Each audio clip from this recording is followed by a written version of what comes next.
What's going on, everybody? Welcome back to the Dom and Pop DC Sports Talk Plus podcast. This week, we're going to be talking all things Commanders on and off the field, as well as catching up on the NBA playoffs and handling our Katsa of the week.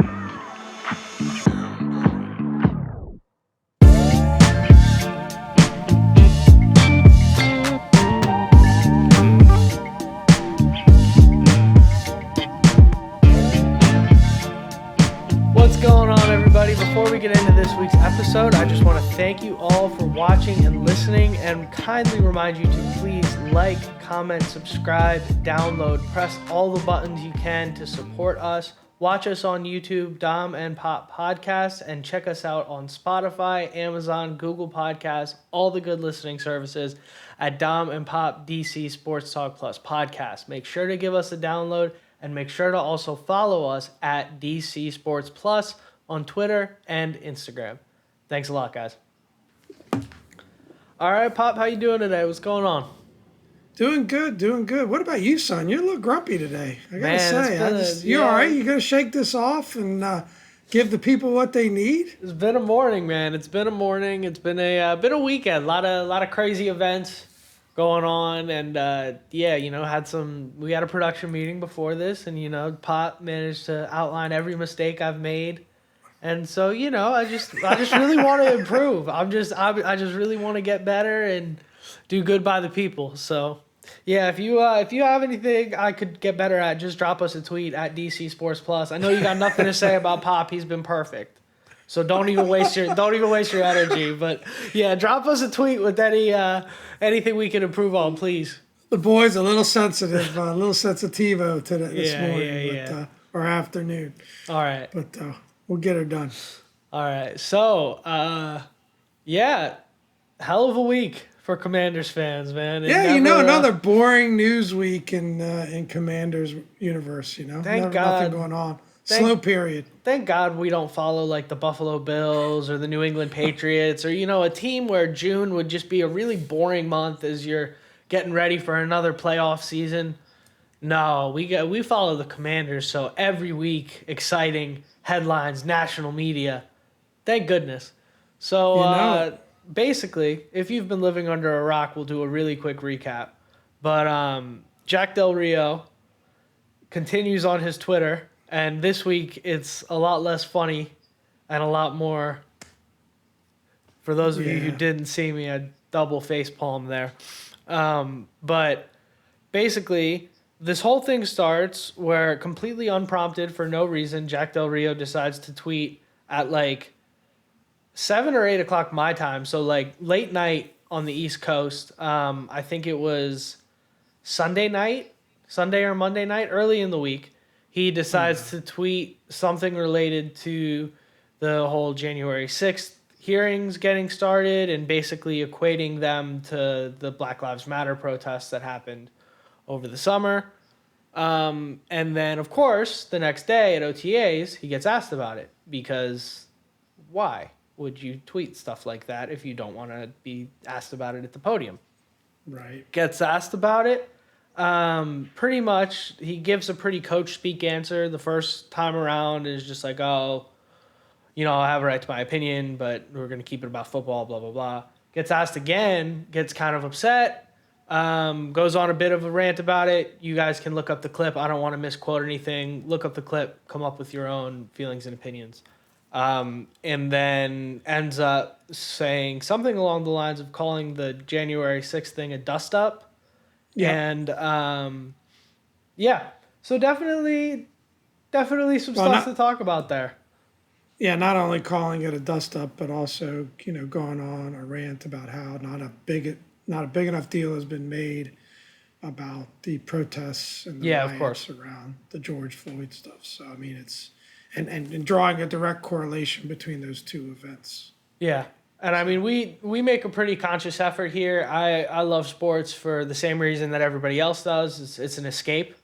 We don't have to worry about, we can put our emotional energy and our time into something that maybe doesn't have really harsh real world consequences and can kind of take us out of that world. So we try our best to stay apolitical here, and I know like all of our favorite sports journalism outlets do the same.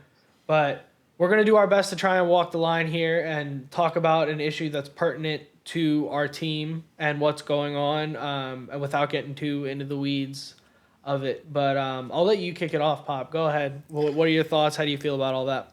Yeah, maybe just add a couple of other quick parts to the timeline there. I mean, since Jack made those statements initially, before he had his presser, Ron Rivera had his, and when he was asked about the tweets, said, "Hey, we'll deal with that in house. I don't really have anything to say about it. If I've got an issue with Jack, I'll talk to him."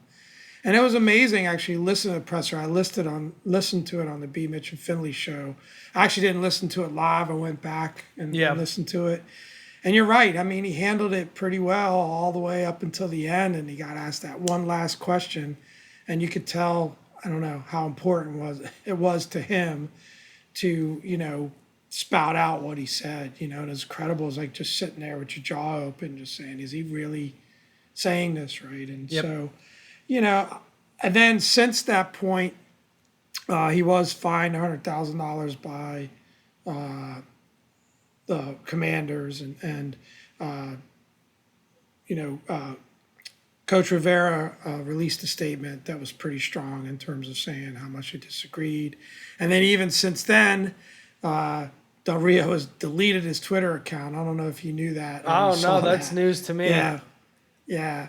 So we'll get into it. I'm just going to, I think the best way for us to do this is I'm going to spend a couple of minutes giving my thoughts. I think the one thing I hope that's really good about this podcast is you get the two generations, right? You get, the older generation view. I don't know about older, but, middle-aged generation More view. experienced generation. More experienced generation view. And then, we obviously grew up in very different times, myself and Dominic and the younger generation. And, Dominic said it well. We're not going to get political. I would say it's pretty safe to say that our politics are not strongly aligned with Jack Del Rio's. But, that's not what this is about. Not at all. Yeah, and, I think the problem I have more than anything is there's a real selfish act, right? Obviously, to Jack Del Rio, both in his tweeting and then in his comments, it's really more important to him to share those views than really, think about his players. Well, first and foremost, his players. But what about the other people in the building, right? I mean, Jason Wright and, all the executives that we have that are black, right? Just completely and totally selfish to say what he said. And quite honestly, I was fine with whatever degree of punishment they were going to give Jack. If he lost his job, it's not that great a defensive coordinator to begin with. Yeah. Right? So, and even if he was, there's some things that are just more important than that. Bigger than football, right? And, having said that, I'm okay with the team's response. I think, like I said, you gotta be, see every view, and maybe Jack in the building, directly working with the players, directly working with the coaches. Maybe he's okay. He's a good dude. That's what they see from him. That's entirely possible. We deal with people in all everyday life, even family and friends that have very different political views, right? Doesn't mean they're bad people, in terms of how you interact with them, right? Yeah. So, I feel like that Ron feels some loyalty to Jack. Jack stepped up when Ron was out sick. He's obviously second in command. And, maybe he does despite the results of the defense, maybe he does do a really good job in the building. I don't know. If they want to give him another shot, give him another shot. I thought, the statement was really good.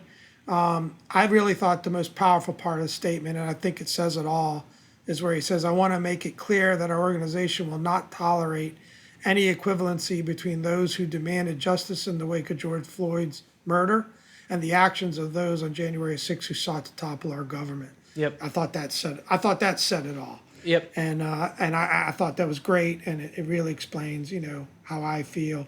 But I'll say this, and I'll end it here, and I'll let Dom say his part. To me, Jack Del Rio has no more room for error. If he farts and it sounds like a statement about politics or his views or anything insensitive at all, he needs to be gone. And I'm going to tell you this other thing. His defense better perform. He just put a huge target on his back. His defense better perform well. And if we're 3 games in and they're not in the top 10 or 15, fire him. Get rid of his ass. He's not worth it. Yeah. That's how I feel.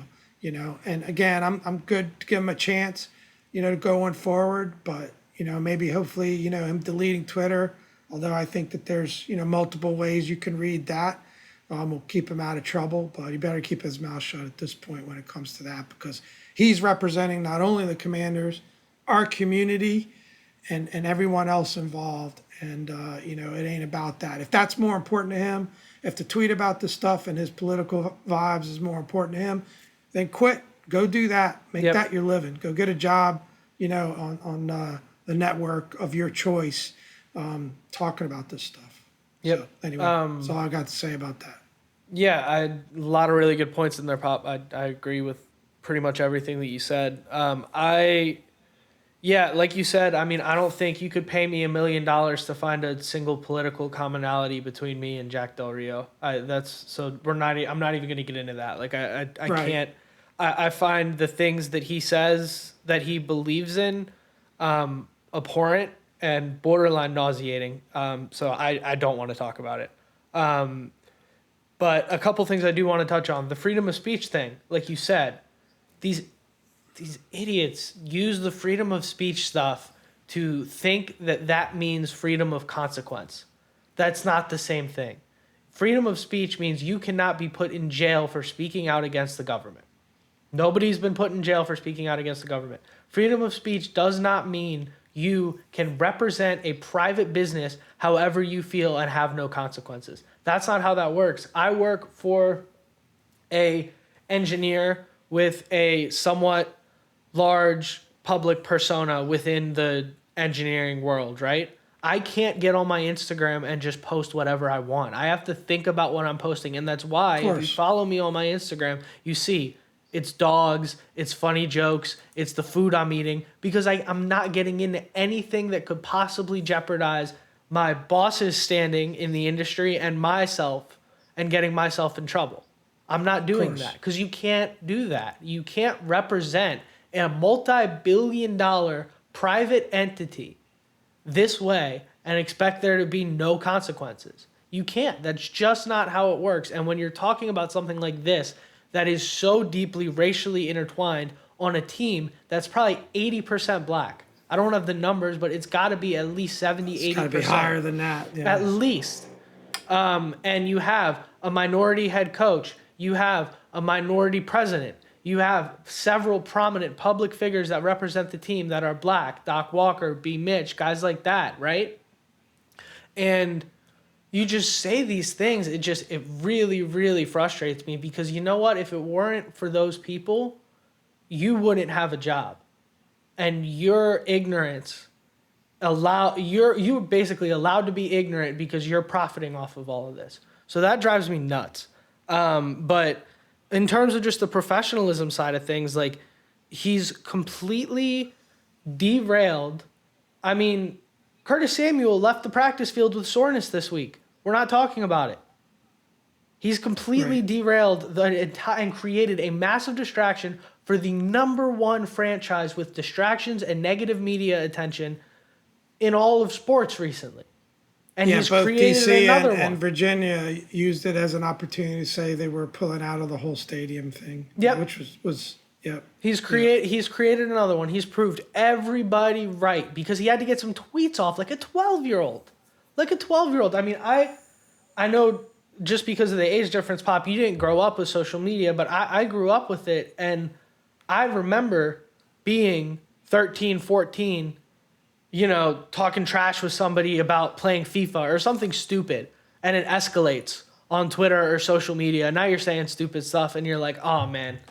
You wake up the next day with that feeling in your gut. Like, I shouldn't have said that. That was dumb. But you make that mistake when you're 13, not 60. That's ridiculous. Well, like That's I said, it was insane. more important to him to share those views than the impact that those views had. Yeah, it's just nuts. Right. And, you know, I don't want to quantify, or sorry, I don't want to qualify this by also using his performance on the football field and the performance of his defensive unit, because obviously this is a way bigger issue than football. But at the end of the day, the only reason we even care what this guy says is because he's coaching the defensive unit on our football team, right? He'd probably be our Katsa of the week if he was on the 31 other teams. And we'd be like, what a jackass, let's move on. But the reason why this is actually a story for us is because he coaches our football team. So, a point that I had thought of earlier in the week. Across the, on the hardwood, instead of the grass, we have the NBA Finals going on right now. Mm-hmm.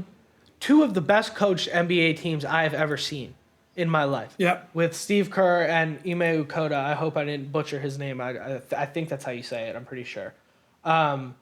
They both start off the NBA Finals with their press conferences in T-shirts showing respects to the victims of the shooting that happened in Texas a couple of weeks ago, talking about how we need to, these things are bigger than basketball. We need to make progress and we need to make solutions to stop having these things happen. And they're performing at the highest level possible. Two amazing basketball programs, two homegrown teams, both of which talent that they scouted and built up, right? On the other hand, you have Del Rio, who needs to get his tweets off, create these massive distractions. His defense ranked 25th overall last year, 29 against the pass, 32nd in the league. There's 32 teams, last in the league, with a 48.5% conversion rate. 48.5. Terrible. That means you should flip a coin every time it's third down, and if it's heads, they get it. Yeah, get off Twitter and watch some film. That's nuts. Figure out how you can make your team better. I think the punishment, in my opinion, was the bare minimum for me to be okay. Agree with that. The bare minimum. I think he should have been fired. I'm going to be looking for him to be fired, honestly, because I don't see this defense turning around with the moves that they've made and with the things that we've done. I don't see, and the problems that we had. I mean, you have guys not jumping for a Hail Mary at the end of the first half. Right. I don't see this guy, defense. and this is the guy we're relying on to motivate him. So, I think it's nuts. Anything else you really want to say about this, son? Or I was just going to say I don't see this defense turning around and being a top 10 defense next year. So I don't see any reason we should still have him around. I think he should be gone. And unfortunately, I think we're going to be looking for him to be gone at the end of next season when inevitably the defense underperforms again and we end up in the same spot. And that's the other thing, right? Like now we got to deal with the fact that it is going to leave a lot of hard feelings. And, it's hard for me to believe that entire locker room of, players, and even if you're not black, right? Even if you're a white player that's had black teammates your entire, playing career. Yep. Yeah, I can't imagine that just, that there isn't going to be feelings there. And like you said, it's just started this whole watch from happening. Yeah. But and I think let's get going. Let's move past it. Yeah. I think we said what we had to say. You don't agree with us, that's cool too. Everybody does have the right to their opinion, but as Dominic said, there are consequences with our opinions, especially if we state them publicly. And even within friendships and family, there can be consequences. Yep. With you stating your opinion, right? So that was very well said, son. So let's get into some football talk here. Yeah, so on the football side, some interesting stuff. It's definitely looking like Benjamin St. Juste is right now in position to kind of be that 11th defender that we've been talking about. So that's interesting. Jahan Dotson just continues to wow everybody. Overwhelmingly positive feelings about Carson Wentz as well, which is pretty cool. And yeah, so I mean, that's some pretty cool stuff that's going on the football field. I know there's some concerns about my boy Percy Butler and him learning the playbook, but I know with safeties, there's a lot that they have to cover. So, Pop, what's your biggest football takeaway from this week? How are you feeling in regards to all of that? Yeah, I mean, like I said, like you go through the Carson Wentz presser is more of the same. I guess it was the first time he's actually had a press conference. He's done a couple of interviews, and yeah, I just like how he continues to own, the situation and he just seems like a genuinely good guy. He's if the reporters, say critical things, he pretty much immediately, deflates it and smiles and says people have the right to their opinions about how he plays. And I think somebody brought up the fact that in one of his interviews, that people had said, hey, this was his last shot. And he just sort of said, well, that's their opinion. I get that. I don't really spend much time thinking about that because it would put too much pressure on me. But, I mean, it just, very positive. And I maintain that as long as Carson Wentz can stay healthy, which has been a big if, and I hope that he can, I think we're going to be impressed, right? I just think compared to the quarterback play that we've had here recently, I think he's going to, play at a level that is above what we're used to around here. Yep. And I also think he's in a place that, unlike Indy, I think Indy was always a trial thing. They brought him in, they vouched for him. It was kind of one of those things where he was under, a watch. Whereas here, I think he's got the backing of the team and the coaches and some confidence. And, whether or not in 3, 4, or 5 years we'll feel the same, hopefully we get that opportunity. Who knows? Maybe he hits a ceiling and doesn't go past that a certain point. Yeah. But I think, I think it's all good there. And yeah, generally a lot of positive vibes around the rookie class too. Just seems like across the board. I mean, not only Dotson, who everyone just seems to love, but each of the guys down the road. And interesting, I mean, we've talked about some of the names, Robinson and Turner, but even down to Chris Paul and Christian Holmes, who are a 7th round pick, are getting some positive statements around it. Yep. Obviously, Fedarius is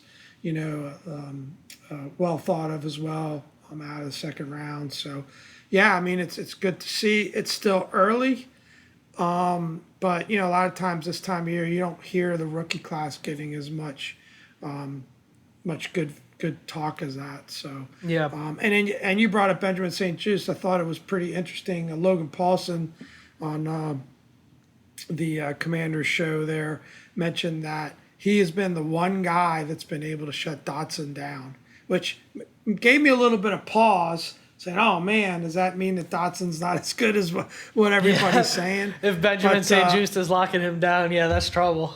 Or maybe St. Juste is taking a step forward.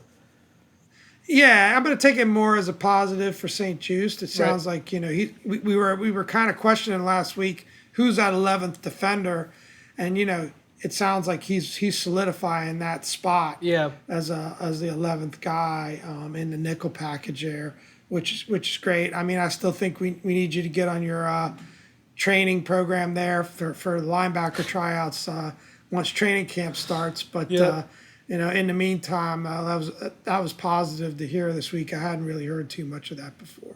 Yeah, well, I guess how I'm understanding the defensive plan right now, as much as I hate it, frankly, how I'm understanding it is that most teams don't play their base defense more than 20-25%. So they're in nickel a lot. So I guess they're just not placing as big of an emphasis on linebacker, and they're hoping that the front four can be dominant enough to create enough pressure that we don't really have to worry about that all that much.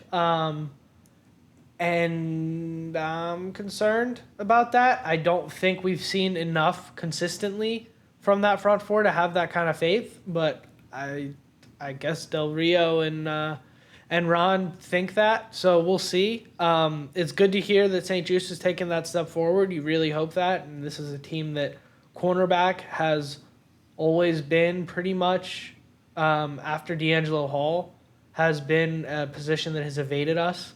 And we've never really had good corners. So hopefully that kind of sorts itself out. I'm really excited about Dotson. Also really excited about Brian Robinson. I'm hearing a lot of really good things about him. And it seems like he's just a really pure downhill runner, straight up running back type. And something that, we do need to be thinking about is Antonio Gibson. I think he's got one 2 years left on his rookie deal, something like that. It's not, I guess, his third year. 2020. Yeah, This is his third year, so next year we'll be in that position where we're going to decide whether or not we're going to pick up the 5th-year option, I guess. But, there's a growing set of thoughts around the NFL that's kind of like, you don't pay the running back $90 million like the Cowboys did. So we'll see. We'll see if Brian Robinson can kind of be the next step for us out of the backfield. And I mean, I love Gibson, but it's always good to have a backup option and good to have somebody else that can perform. And especially when we're talking about Gibson specifically, this is a converted wide receiver. So having somebody that, I've talked about it before, but having somebody that really knows to get upfield on 2nd and 7 and get us to 3rd and 2 instead of somebody that's trying to make that cut and then it's 3rd and 6. That is a pretty good thing for us. And so I'm happy about that as well. Some negatives, William Jackson III is not looking so great from what I've heard. It's OTAs, so you don't want to overreact, but that coupled with his performance last year, not too excited about that. I'm getting ready to set a lifelong ban on us signing free agent cornerbacks. If that doesn't work out, because, man, we've had some bad luck there. Curtis Samuel, they're being cautious with him already. Side field. About some soreness. Side field, it was pretty funny. They were talking about on the Washington Football Talk podcast, Miss Titchler, I guess, had saw him in a baseball cap and a hoodie, and he's like, that's a DMP. And Pete Haley's like, no, man, he's going to be fine. He's going to get his pads. Like, it's going to be fine. He's like, no, dude, that's a DMP. And then sure enough, he walks over to the side field and they're like, Because, I mean, we all want Curtis Samuel to work out. I've been doing, like, fantasy football. Gibson was I guess he's got a hamstring issue now, too. And he's been sort of banged up the last couple of years, too. I'm less worried about Gibson because he's always kind of had something, but he's always still played. And he's always still produced enough. Curtis Samuel, I'm just like, every time he steps the wrong way, I'm just like, really don't like that. So, but, with Dotson, you don't just want to give Curtis Samuel the money that we're giving him and never see anything out of him. But if Dotson can ball, then we're pretty much in the same wide receiver situation we were in last year, right? So, let's hope they said it was just general soreness and the rest day. So let's just hope that's what it is. And, I guess time's going to tell. See what happens come mini camp time. It's June. We got time, so hopefully general soreness, he should be better. But so otherwise, I'm not sure there's too much football going on commander side of things. I'm excited about Wentz at this point because what other choice do I have? Like, I'm not going to ride the Sam Howell train quite yet. I'm going to be excited about Wentz and hope that he's going to perform. But, I think that's pretty much it, football-wise, Pop. You got anything else you want to cover? No, I mean, I think there's a lot of different ground we can cover in coming weeks. Like you said, hopefully we get the opportunity to just lock in on football. And we can talk a little bit about some of the things we like and don't like and areas of concern and position battles and things like that. But no, I think we're good for this week. Just a quick thing. You touched on it when we were talking about the Del Rio situation, but the stadium, there's just a brief 2-sentence recap. It seems like Virginia has tabled it. They're going to talk about it next year, which if you go to the 2027 timeline, that's not looking good. And DC pretty much formally just said, good luck. We'll see you next time. So our best case scenario of them rebuilding at FedEx is growing better and better by the moment. So I guess even though the way we got there kind of sucked, that's good news, kind of. I don't know. Try and be optimistic. It can really change and evolve. I think what they're going to do now is they're probably going to wait it out a bit, get through the season, hope that it's a good season, and they build some positive momentum and energy from that, and then maybe, see how it all cycles back. Plus, got an election cycle that they're going through, so, how that could tilt or change things. But, let's get into our Katsa of the week. What do you say, son? The people have been waiting. People have been waiting. I'm gonna let you lead this one, Pop. So go ahead, kick Katsa of the week. Drop it on the people. Yeah. So a couple things. We'd like to educate our listeners, right? And in educating our listeners, you got to understand, Katsa is a very versatile word, of course, or term, I should say. A couple of words. in this case, it's kind of more of a wow, than it's just a wow over the situation. And yeah, there's some opinions around it. And I'd say this probably surfaced out of me and my friend group. Kind of, we like to golf, not very well, but we do like to golf. We like to watch golf. I know, so maybe not as high on Dominic's list of topics, but but we like to get out there too as father and son and Definitely hit the golf ball around. So, it's a great sport. Yeah. So really, Katsa of the week is all of this news and activity in the last couple of weeks around the LIV Golf Invitational Series and all the player moves that have happened there and the back and forth with the PGA Tour. And if you didn't know, because I didn't and I had to look it up before this pod, the LIV is actually Roman numerals for 54. So because they're only playing 54 holes, 3 rounds of golf rather than what the PGA does with 4 rounds. And so just kind of quickly to recap, right? Phil Mickelson, Dustin Johnson, Sergio Garcia, Bryson DeChambeau, Patrick Reed just announced that they are gonna be playing in this tour. And the tour is made up of I think a total of 8 events, 6 in the U.S., 1 in England, and then 1 actually in Saudi Arabia. It is a Saudi-backed tour, which is creating a lot of controversy because of, what the association the Saudi government has had with some terrorist attacks and obviously just some overall, the way they treat people, quite frankly. Yep. And so, a lot of people, human rights violations and things like that. So, the reason they say, well, how can they, give all this money away? And people are saying it's an attempt by them, which I guess they've done in some other areas as well, to kind of clean up their name and wash things out. And, they're writing, stroking big checks. There's really not guaranteed money in golf. There's sponsorships, but mostly these guys work off sponsorships and prize money, which is substantial in the PGA tournaments. But apparently Phil Mickelson is towards the tail end of his career and seems to have a lot of financial issues with gambling and stuff. Signed for $200 million. Dustin Johnson signed for $150 million. DeChambeau was offered $100 million. So really, you think of it's more money than these guys have made in their entire career in some cases. So, it's easy to say that you would, put your morals at the higher standard. We would all like to think that we would do that. But, that's some pretty crazy money. I'm sure it's, difficult to turn that kind of thing down. So it's a total of 17 members of the PGA Tour that have, gone over this Saudi series. And they've all now been suspended from the PGA Tour. Now, some questions about what that means for the majors, because apparently the majors are pretty much independent. The opens or the 2 opens are independent, and then you got the Masters, which is kind of the Masters. Whether or not any of those tournaments decide to take action against these guys, I'm not sure about the PGA tournament. I would imagine that's got a pretty strong tie into the PGA Tour, but whether or not these guys will still be eligible to play in the majors, it sounds like they will be for the most part, but you never know. Interesting rules around this thing, maybe a bit of Katsa here. The 3 rounds instead of 4, I guess it's okay. Shotgun start, so like if any of you have ever played in sort of a scramble tournament, instead of just everyone starting on hole number 1. The different groups are going to start on each of the holes of the golf tournament and all start at the same time. So I guess the idea is that, it goes faster and, there are no cuts.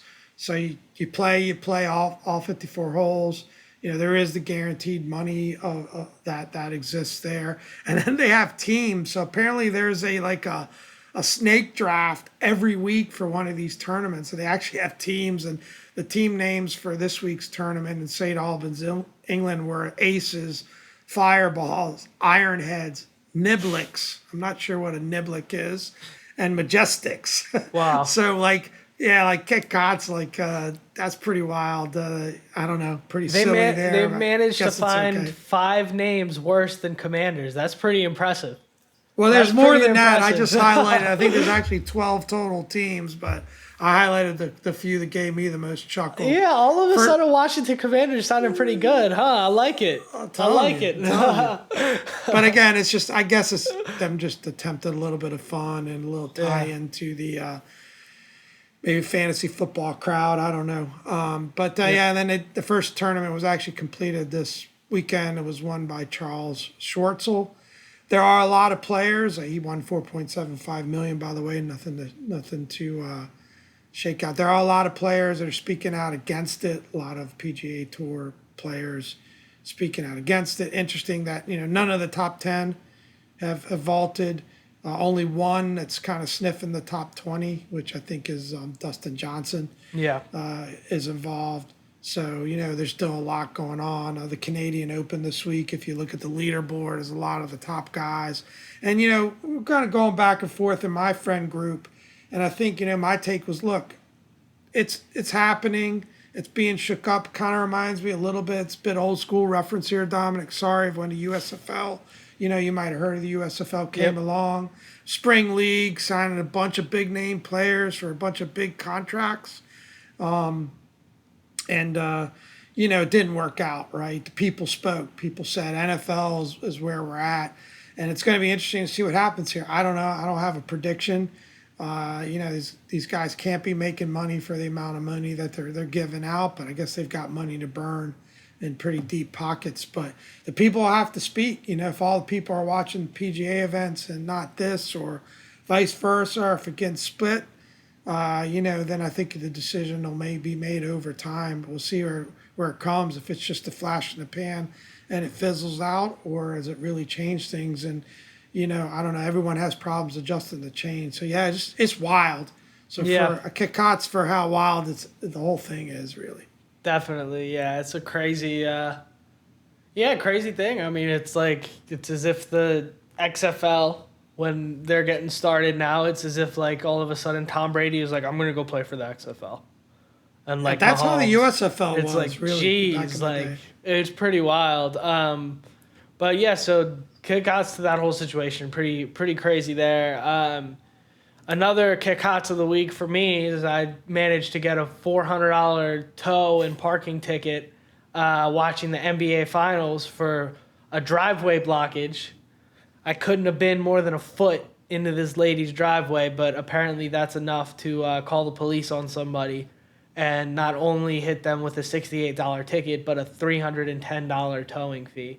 So that's great. It's not like anything. It's a nice little Saturday. Nice little Friday night. Mean, thankfully, the economy is in such great shape and gas has been so low lately that really, it's all good. But so to tie into the next topic there, so kick-outs to that and the NBA championship. Wow. I mean, I could have gone to the game for what I paid for parking at my friend's house the other night. That's right. Flown to Boston. Yeah, for real. But wow, what a great series this has been. Awesome. I mean, this has really kind of reinvigorated my love in the NBA. I found myself rooting for the Celtics, which is super weird because I've said on the podcast so many times how much I can't stand the Celtics, and it was always kind of a shallow hatred. It was because the Wizards were always good and the Celtics were always good, and we'd always we were kind of the same level for a few years there, but the Celtics were always just a little bit better than us, and it would annoy me because I'd be like, man, we can be that good, but of course DC sports, we never quite got there, and the Celtics are in the championships, and I don't think we didn't do very well this year at all. So right, that's that, but yeah, it's just such a great, tough, it's funny coming from a young guy, but it's a really old school basketball team, Boston. And I think Golden State, for the first time since they've kind of formed their dynasty, I think they've really met their match in that this is a true two-way basketball team. I mean, you see the way Jaylen Brown and Jason Tatum can score. Marcus Smart can pull up from three. Marcus Smart can get to the hole. And then these guys are just as good on defense. I mean, Jaylen Brown is a really good defender, as is Jason Tatum. Marcus Smart, I'm forgetting his name, number 44, the center, is just bringing in all the rebounds. Al Horford is playing like he's 24 Williams. again. Yeah, Williams. just really an amazing team. And they're giving Golden State the run for their money. But Golden State is Golden State. They've been here before. They know how to win these kind of games. They want their fourth win. They want their fourth. They want their fourth championship. Excuse me. And it's really cool to see. I mean, I don't know. That did come from your mouth, right? So Yes, for our Spotify listeners. Just to be clear. But if you want to verify, hop on YouTube and check it out. You'll know for That's sure. right. That's right. But yeah, the crazy thing about that game, I don't know if you felt the same way, but I was sitting out watching the game with a few other friends, and we were all sitting there and going like, it felt like Boston was dominating that game the whole way, but Golden State never let it get away from them. And then they made a few big shots at the right time, and they held Boston down. But to me, it felt like I was like, yeah, Boston's putting it to them. Like I had that feeling like they were down 10, 15 points, and it was always like, you're just one fluke away from this game slipping. And it really felt like Golden State stole that one, to be honest. I mean, if you I'm looking at the box score now, and I mean, Boston was up by 1 at the end of the first, up by,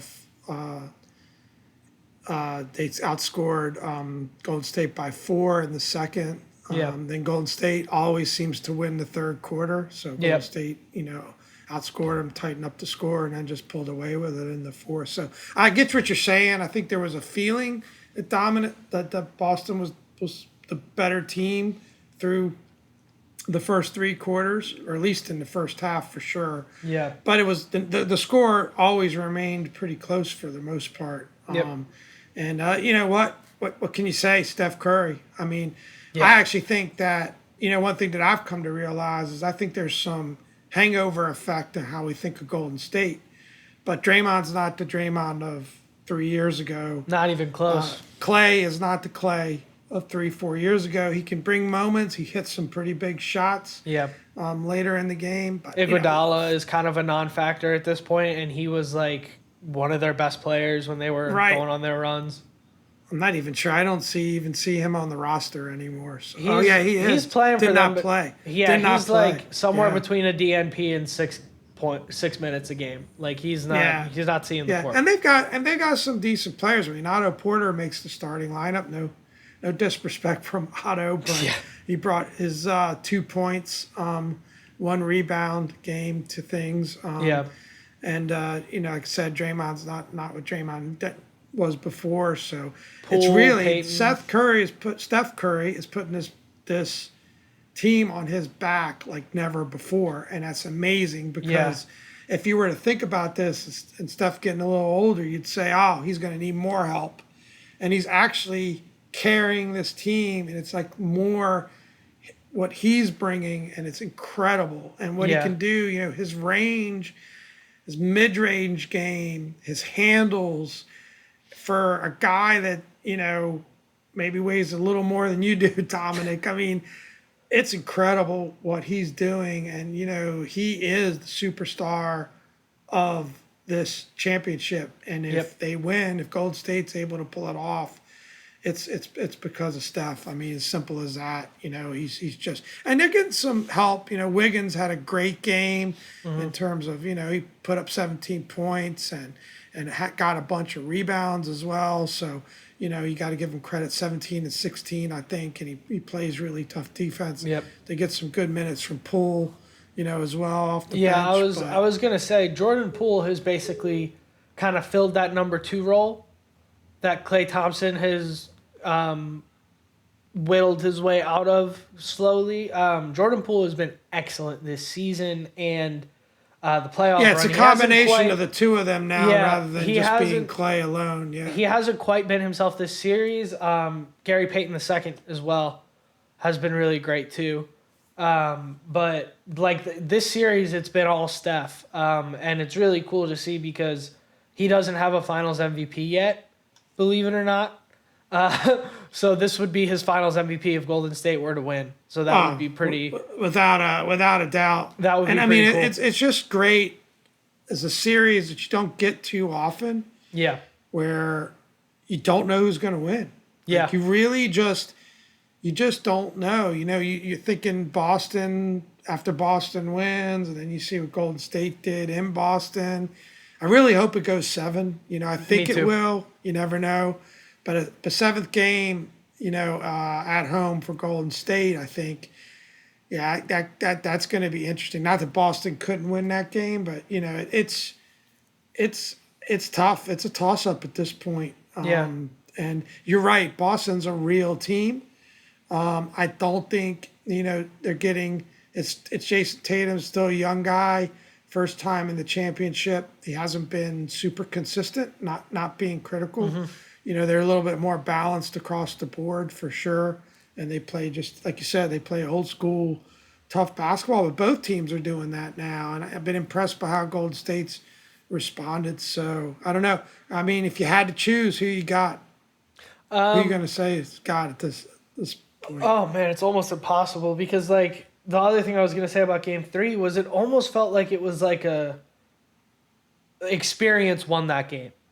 Like Golden State knew to kind of like, it was almost like when you watch a really great boxing match and they're like, the guy's swinging on him and he's getting hit and you're like, crap, my guy's getting beat up.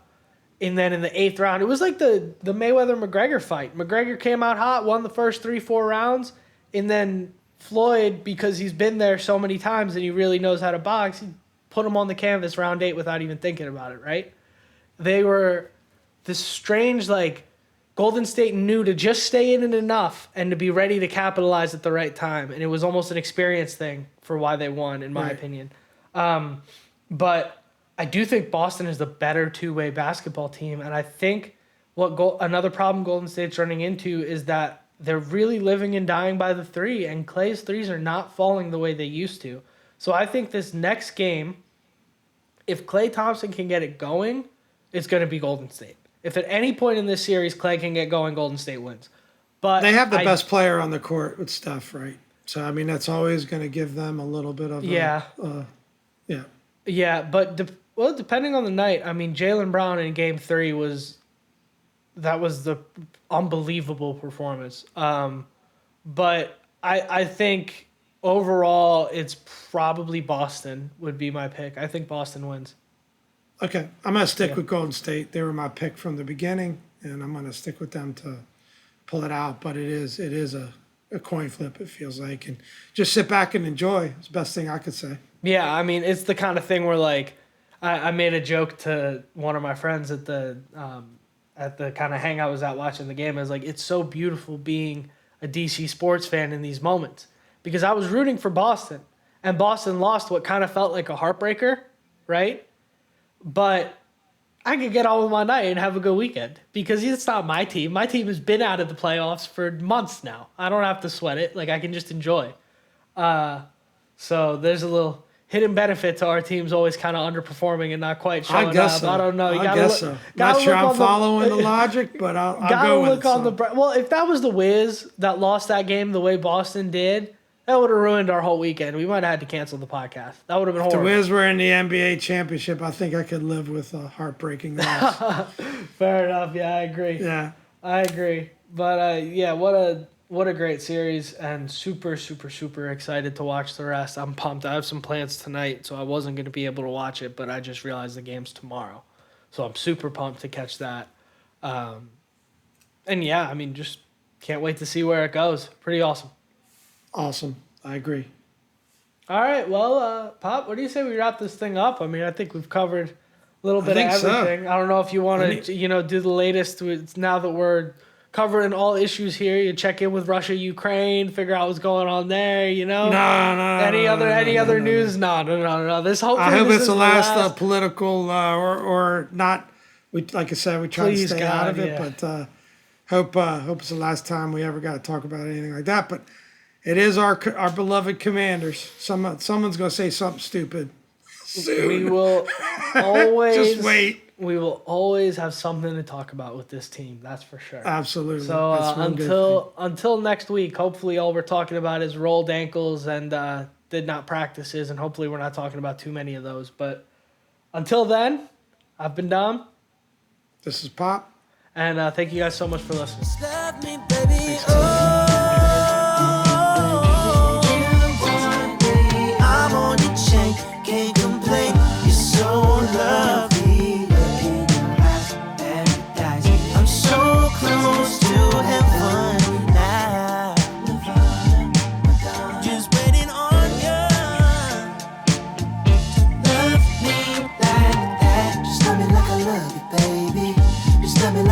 my